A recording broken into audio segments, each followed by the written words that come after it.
Hello everyone, कैसे हैं आप सब। उम्मीद है आप लोग बहुत अच्छे होंगे। आज हम एक नया टॉपिक लेके आए हैं जिसका नाम है स्कोरिंग ऑफ वुल। वुल पर किस तरीके से हम स्कोरिंग करते हैं, वुल के बारे में तो आप जान रहे होंगे।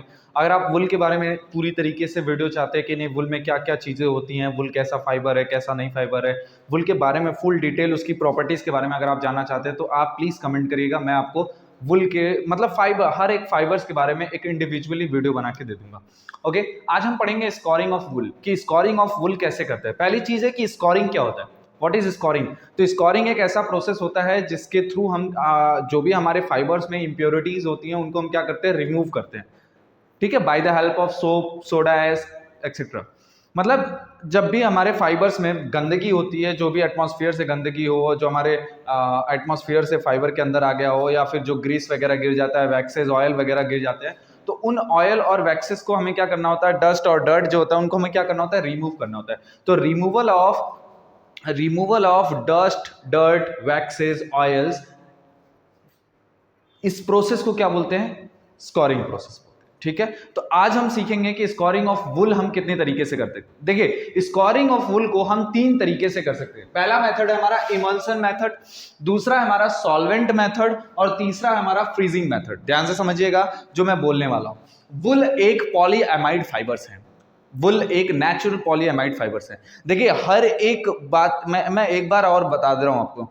वीडियो को लास्ट स्टार्टिंग से लेके लास्ट तक जरूर देखा करिए, क्योंकि मैं बाकी सारी चीजें यहाँ पे लिख नहीं सकता, इसलिए मैं उसको बोलता हूँ। तो वुल एक कैसा फाइबर है, प्रोटीन फाइबर है, लेकिन प्रोटीन में कैसा फाइबर है, पॉलीएमाइड फाइबर्स है। ठीक है, इसके बारे में जानकारी और मैं इंडिविजुअली जब वुल पढ़ाऊंगा तो उसके बारे में दूंगा, उसका मॉर्फोलॉजिकल स्ट्रक्चर सब कुछ दूंगा। मतलब वुल दिखने में कैसा होता है, उसमें क्या क्या चीजें होती हैं, बाकी बात करते हैं इस पर।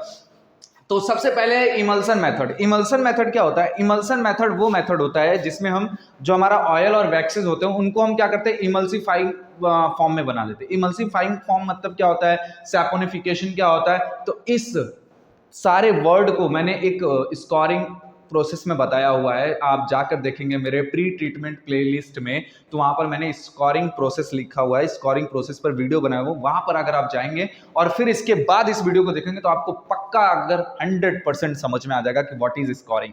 ओके, इमल्सन मेथड क्या होता है। तो इमल्सन मेथड होता है, देखिए सबसे पहले तो बात कर लेते हैं वुल के बारे में। थोड़ी सी मैं आपको डिटेल में बता दूं कि वुल एक ऐसा फाइबर है जो कि अगर इसको एल्कलाइन मीडियम मिल जाता है तो ये खराब होना स्टार्ट हो जाता है। मतलब कि वुल डिग्रेड होना लगता है, मतलब डैमेज होने लगता है। किस मीडियम में, एल्कलाइन मीडियम में। एल्कलाइन मतलब कि अगर आप soap, caustic soda, soda S बहुत ज्यादा मात्रा में डालेंगे तो वुल आपका डिग्रेड होने लगेगा, खराब होने लगेगा। दूसरा कंडीशन ये है, वुल कब खराब होता है, दूसरा कंडीशन है कि वुल का टेम्परेचर बहुत ज्यादा नहीं होना चाहिए। वुल का अगर टेम्परेचर बहुत ज्यादा हुआ, वुल फाइबर को अगर टेम्परेचर मतलब डाई करते समय या फिर स्कोरिंग कुछ भी प्रोसेस करते समय अगर आपने उसका टेम्परेचर बढ़ा दिया तो वो भी डिग्रेड होना स्टार्ट हो जाएगा, वुल खराब होना स्टार्ट हो जाएगा। इन चीजों का ध्यान देना है आपको। चलिए आइए बात करते हैं इमल्सन मेथड में। तो इमल्सन मेथड में जो जो यूज करते हैं वो मैं बता रहा हूं आपको। सबसे पहले सोप यूज करते हैं 2 to 4%। सोप आपका कितना होना चाहिए, 2 to 4%। अब इस सोप के बारे में मैं बता दूं, सोप ऐसा होना चाहिए जो कि कम टेम्परेचर पे पूरी तरीके से अच्छे से घुल जाए। मैं क्या बोल रहा हूँ समझिएगा, कम टेम्परेचर पर ही अच्छे से घुल जाए। अब ऐसा हम सोप ले लेके भैया पता चल रहा है कि बॉयल कर रहे हैं तब वो घुलना स्टार्ट हो रहा है, तो उतने में तो हमारा वुल खराब हो जाएगा। तो सोप हमें ऐसा लेना है कि जिसको हम जब हम डालें तो वो लो टेम्परेचर पर ही पूरी तरीके से घुल जाए। सोप हमें कितना लेना है, 2 से 4%। सोडा एस लेना है 2%। सोडा एस क्यों यूज करते हैं, तो सोडा एस इसलिए यूज करते हैं क्योंकि जो हमारा ऑयल और वैक्सेस होते हैं उनको रिमूव करने के लिए हम सोडा एस का भी यूज करते हैं। ठीक है, लेकिन सोडा एस को जब हम डालते हैं, अब यहाँ पे ध्यान दीजिएगा, जब हम क्या नाम है, जब हम कॉटन को डाई करते हैं तो वहां पर हम कास्टिक यूज कर सकते हैं, बट यहाँ पर कास्टिक नहीं यूज कर सकते। क्यों, क्योंकि कास्टिक सोडा जो होता है वो हाईली एल्कलाइन मीडियम रिप्रेजेंट करता है। मतलब जब भी आप कास्टिक सोडा को अपने मीडियम में डालेंगे, अपने बाथ में डालेंगे, तो वो उसका पीएच बहुत तेजी से बढ़ा देगा। अब मैंने अभी आपको बताया कि अगर आपका डाई बाथ बहुत ज्यादा पीएच वाला हो गया, मतलब बहुत ज्यादा एल्कलाइन मीडियम हो गया, तो आपके वुल को डैमेज कर सकता है। इसलिए हम सोडा एस यूज करते हैं। सोडा एस का फॉर्मूला तो आप जानते होंगे, सोडियम Na2CO3। ठीक है, सोडियम कार्बोनेट। यहाँ पे बात करते हैं टेम्परेचर। टेम्परेचर देख लीजिए कितना है, टेम्परेचर 40 to 50 डिग्री सेल्सियस। याद रखिएगा, टेम्परेचर 60 से एबव तो लेके ही मत जाइएगा। अगर आपने कास्टिक अगर आपने सोडा एस डाल दिया है, सोडा एस और सोप डाल दिया, तो प्लीज 60 से एबव टेम्परेचर मत ले जाइएगा। ओके, इस बात का ध्यान रखिएगा। अगर आप टेम्परेचर 60 से एबव ले गए तो वो मैगी की तरह हो जाएगा, इतना याद रखिएगा वुल। ओके, बात करते हैं इसके पीएच की। तो देखिए पीएच आपका 9 to 10 होना चाहिए। ध्यान दीजिएगा कि 9 से मतलब कोशिश करिएगा कि 9.5 रहना चाहिए। 10 तक भी चले जाएगा तो चल जाएगा, टेम्परेचर थोड़ा लो कर दीजिएगा, 10 तक चल जाएगा, लेकिन 10 से एबव होगा तो आपका पूरा वुल डिग्रेड होना स्टार्ट हो जाएगा। ये चीजों का ध्यान रखिएगा। टाइम आपको देना है 30 से 45 मिनट, और ml रेशियो कितना होना चाहिए? 1:30। अब मैं आपको एक चीज और यहाँ बता देता हूँ। यहाँ पर मैंने एक चीज बताया, वुल जो होता है, वुल जिस मेन कंपोनेंट से बना होता है वो एक होता है प्रोटीन। वो प्रोटीन का नाम है कैराटीन। जो हमारा बाल होता है, आपने बहुत सारे शैम्पू के ऐड में देखा होगा कि कैराटीन को इंप्रूव करता है। ट्रेसमे वगैरह शैम्पू ज्यादातर बोलते हैं कि आपके बालों के कैराटीन को बढ़ा देता है। तो देखिए हमारे जो भी बाल हैं, हमारे जो ये बाल हैं, इनमें भी जो मेन कंपोनेंट है, जो हमारे बाल बन रहे हैं, वो किस मेन प्रोटीन से बन रहे हैं, उसका नाम है कैराटीन। वुल के भी जो हमारे शिप होते हैं, शिप के जो बाल होते हैं, वो भी हमारे किससे बनते हैं? कैराटीन से। तो वुल का, देखिए क्वेश्चन पूछ सकता है कि वुल का मेन कंपोनेंट कौन सा प्रोटीन होता है? तो वुल का मेन कंपोनेंट आप याद रखिएगा कैराटीन होता है। ओके, याद रखिएगा ये चीजें। अच्छा, अब मैं एक बात बताना चाहूंगा आपको। जो हमारा इमल्सन मेथड होता है, इसको हम किस मेथड के थ्रू करते हैं? तो इसको हम बोलते हैं काउंटर करंट मेथड। ये एक प्रोसेस होता है, एक मशीन होता है, जिसमें हम क्या करते हैं? स्कोरिंग करते हैं। अच्छा, ये स्कोरिंग होता कैसे है? तो मैं आपको थोड़ा सा हल्के फुल्के वे में समझा देता हूँ। बाकी अगर आपको इसमें पूरा डिटेल वीडियो चाहिए तो मेरे को कमेंट करिएगा। देखिए ये होता है ना, जैसे आपने नहाने वाला बाथ देखा है, जो बड़े बड़े होटल्स में लगे होते हैं, जो बाथ ऐसे बने होते हैं, ऐसे टाइप का बाथ आपने देखा होगा। ऐसे टाइप का बाथ होता है ना, बस ऐसे ही समझ लीजिए, ऐसे टाइप का बाथ होता है। तो अब हम क्या करते हैं कि इसके अंदर मान लीजिए, थोड़ा सा मैं आपको डिटेल उतना नहीं समझा सकता, क्योंकि आप, ये दूसरा बात हो गया, ऐसे ही सो ऑन। देखिए इसमें लगभग 6 चैम्बर्स होते हैं। 6 चैम्बर्स का मतलब समझ रहे होंगे, 6 बात होते हैं। 1 2 3 4 5 6 बात होते हैं। इसमें से जो पहला बात होता है, इसमें आपका पहला अल्कलाइन मीडियम होता है। मतलब स्कोरिंग का जो भी मटेरियल होता है, उसको हाईली कॉन्सेंट्रेटेड क्वांटिटी में डालते हैं। मतलब देखिए मैं बता देता हूँ सिंपल। 6 चैम्बर होते हैं। 6 चैम्बर में से पहला चैम्बर जो होता है वो थोड़ा सा गाढ़ा होता है। थोड़ा सा गाढ़ा का मतलब उसमें सोडा एस और सोप वगैरह डाला जाता है। दूसरे वाले चैम्बर में थोड़ा सा कम डाला जाता है। तीसरे वाले चैम्बर में थोड़ा सा कम डाला जाता है, और चौथे वाले चैम्बर में थोड़ा सा कम डाला जाता है। फिर उसके बाद वाले को थोड़ा सा कम, और जो हमारा लास्ट चैम्बर होता है उसमें हम केवल और केवल वाटर डालते हैं। उससे हमारा क्या होता है, धीरे धीरे जो भी पहले जो भारी इंप्योरिटीज होंगी वो इसमें रिमूव हो जाएंगी। फिर स्क्वीज कर देंगे, फिर यहाँ से स्क्वीज करके फिर थोड़ी सी हल्की देंगे, फिर थोड़ी सी हल्की देंगे, फिर थोड़ी सी। मतलब आप देखिए कि वो एक कॉन्टिन्यूसली चल रहा है। जैसे एक में स्कोरिंग हुआ, फिर थोड़े से, फिर दूसरे वाले में, फिर एक में स्कोरिंग, फिर। और लेकिन एक चीज याद रखिएगा, पहला वाला कॉन्सेंट्रेशन गाढ़ा होगा। मतलब पहला वाला ज्यादा अल्कलाइन होगा, फिर उससे कम अल्कलाइन, फिर उससे कम अल्कलाइन, फिर उससे कम अल्कलाइन, फिर उसको हम वाटर से वॉश करके फिर उसको सुखा देंगे ड्रायर से। समझ में आ गया? अगर आपको इसको डिटेल वीडियो चाहिए तो बताइएगा। देखिए आपसे क्वेश्चन ये पूछ सकता है कि हम स्कोरिंग किस मेथड के थ्रू करते हैं, या किस मशीन के थ्रू करते हैं, या किस प्रोसेस के थ्रू कर सकते हैं? तो याद रखिएगा काउंटर करंट मेथड का यूज करते हैं। काउंटर करंट मेथड में कितने चैम्बर्स होते हैं? 5 to 6 चैम्बर्स होते हैं, जिसमें जो लास्ट चैम्बर होता है उसमें साफ पानी होता है, और जो हमारा फर्स्ट चैम्बर होता है उसमें हम अल्कलाइन मीडियम स्ट्रांगली लेते हैं। स्ट्रांगली अल्कलाइन का मतलब है कि आप इसमें कास्टिक नहीं डाल सकते। मैंने पहले ही बताया, सोडा एस की क्वांटिटी ले सकते हैं, फिर उसके बाद सोडा एस को कम कर दीजिए। जैसे पहले चैम्बर में 2% ले लीजिए, दूसरे चैम्बर में हम 1.5% ले लिया, तीसरे चैम्बर में हमने 1% ले लिया, चौथे चैम्बर में 0.5% ले लिया। ऐसे कर सकते हैं, ठीक है? ओके, आगे बात करते हैं। ये हमारा हो गया पूरा आपका इमल्सन मेथड। दूसरा हमारा जो मेथड है, अब देखिए इमल्सन मेथड में डिग्रेडेशन का फॉर्मेशन कुछ भी हो, एल्कली तो है मीडियम, ये एल्कली मीडियम है। तो ये एल्कली मीडियम में देखिए टाइम भी आपका 30 से 45 मिनट तक लेती है। इसके बाद आपको, अगर आपने पीएच का ध्यान नहीं दिया तो आपका वुल खराब होने का चांसेस है। अब महंगे बहुत वुल, ऐसे टाइप्स के वुल आते हैं जो कि काश्मीरा गोट्स के वो जो वुल होते हैं वो बहुत महंगे आते हैं। तो अगर मान लीजिए किसी इमल्सन किसी को दे दिया कि भाई करो, वो एक्सपीरियंस्ड नहीं है, बहुत अच्छे तरीके से एक्सपीरियंस नहीं है, और उसने पीएच को 9 to 10 तक रखा ही नहीं, तो और उसके बाद ये सोप या सोडा है इसको बढ़ा दिया, तो उसका अल्कलाइन मीडियम बढ़ गया। जब अल्कलाइन मीडियम बढ़ जाएगा तो फिर क्या होगा, फिर हमारा जो भी वूल होगा वो डिग्रेड होना स्टार्ट हो जाएगा। डिग्रेडेशन, देखिए डिग्रेडेशन का मतलब होता है डैमेज होना। मैं वर्ड जो यूज कर रहा हूं उसको भी समझिएगा, डिग्रेडेशन।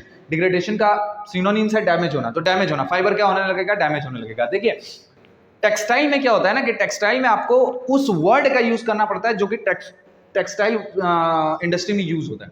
तो डैमेज कम यूज होता है, डिग्रेडेशन ज्यादा यूज होता है। ये चीजों का याद रखिएगा। ओके, चलिए कोई बात नहीं, आप बोल सकते हैं, बिल्कुल बोल सकते हैं कि नहीं आ रहा है, जो आ रहा है समझ में वो बिल्कुल करिए, जो आता है जैसे जिस तरीके से आपको आसान लगे उस तरीके से समझने की कोशिश किया करिए, बिल्कुल। चलिए दूसरा हमारा है सॉल्वेंट मेथड। देखिए सॉल्वेंट क्या है, सॉल्वेंट एक ऐसा मेथड है ना जिसके थ्रू हम बहुत आसानी से हम क्या कर सकते हैं कि स्कोरिंग कर सकते हैं किसी भी फाइबर का। अब सॉल्वेंट का फायदा क्या है, पहले तो ये बता दूं, सॉल्वेंट बहुत ज्यादा एक्सपेंसिव आता है, सॉल्वेंट बहुत ज्यादा एक्सपेंसिव आता है। और सॉल्वेंट का फायदा क्या है, सबसे पहली चीज है कि सॉल्वेंट के लिए हमें वाटर की जरूरत नहीं पड़ती है। दूसरी चीज, सॉल्वेंट क्या काम करता है कि सॉल्वेंट हमारे जो भी वैक्सेस होते हैं, देखिए जो हमारा वुल होता है, वुल में ना वैक्स, ग्रीस, जो ग्रीस देखा है, ग्रीस या वैक्स देखा है, वैक्स वैसे टाइप्स के इसमें वुल के फाइबर में पाया जाता है।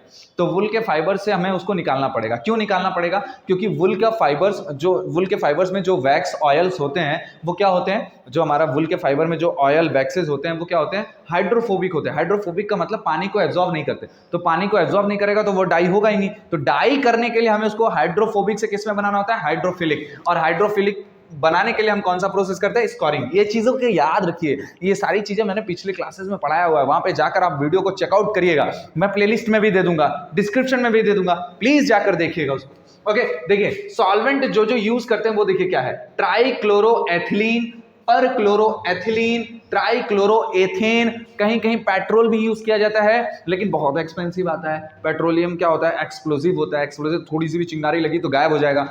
ओके, इंडस्ट्री गायब हो जाएगा, पेट्रोल नहीं। ओके, एडवांटेज देखिए, एडवांटेज क्या है, सबसे पहली चीज है क्विक एक्शन होता है, मतलब सॉल्वेंट स्कोरिंग के थ्रू आप जल्दी से जल्दी आप स्कोरिंग कर सकते हैं। दूसरा क्या है, कंजर्वेशन ऑफ वाटर, इसमें वाटर का कोई रोल नहीं होता, वाटर का कोई रोल नहीं होता। थोड़ा सा कम वॉश, मतलब अगर सॉल्वेंट करने के बाद उसको थोड़ा सा एक आध वॉश दे सकते हैं तो कम पानी लगता है। तीसरा क्या है, grease like waxes are generally used for making ornament. एक नई चीज मैं बताने वाला हूं आपको, वो चीज समझिएगा।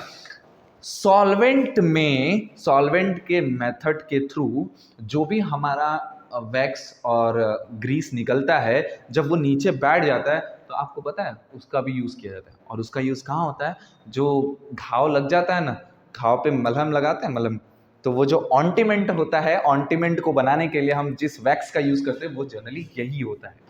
क्लियर है, समझ में आ रहा है आपको।